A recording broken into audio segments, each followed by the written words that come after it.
তোমাদের অস্তিত্ব টিকে আছে অলি আল্লাহর উপরে। তুমি যে আকাম কুকাম করো, তুমি মাদ্রাসায় যে বলৎকার করো, তোমার যে আকাম কুকাম, এগুলার জন্য আসমান ভাঙ্গা তোমার মাথায় পড়তো। কেন পড়ে না জানো? মাথার উপর ছাদ আছে, ছাদের উপর ঠাড়া পড়ে, নিজের মাথায় পড়ে না, কারণ ছাদ আটকাই আছে। এই ছাদটাকে ধরে রাখার জন্য পিলার লাগে। ও মুসলমান, তোমার এই ছাদ যে পিলার হইয়া তোমাকে ঠাড়া থেকে বাঁচাইয়া রাখছে, এই পিলার গুলাই হলো গোটা বাংলাদেশের অলি আল্লাহ। এই অলি আল্লাহ তোমার পাপের বোঝা মাথায় নিয়ে দাঁড়িয়ে আছে।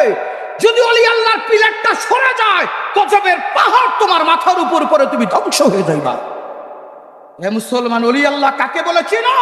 কোরআন প্রমাণ করে গোটা পৃথিবীতে আল্লাহ লক্ষ কোটি পাহাড় দিয়েছে। আল্লাহ কোরআনে বলে, এই পাহাড়গুলাকে আমি পৃথিবীতে দিয়েছি ভূমিকম্প জানে বেশি লড়াচড়া না করে, একটা বস্তুকে পেরেক দিয়ে ঘেরে রাখলে যেমন পেরেকে এটাকে আটকায় রাখে, গোটা পৃথিবীর প্রতিটা পাহাড় কালা পেরেক বানিয়ে রাখছে।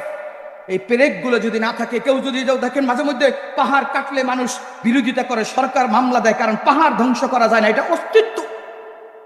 পাহাড় যেমন পৃথিবী থেকে টিকায় রাখার একটা প্রেক, ওলি আল্লাহরা হলো গোটা বিশ্বকে টিকায় রাখার প্রেকের মতো।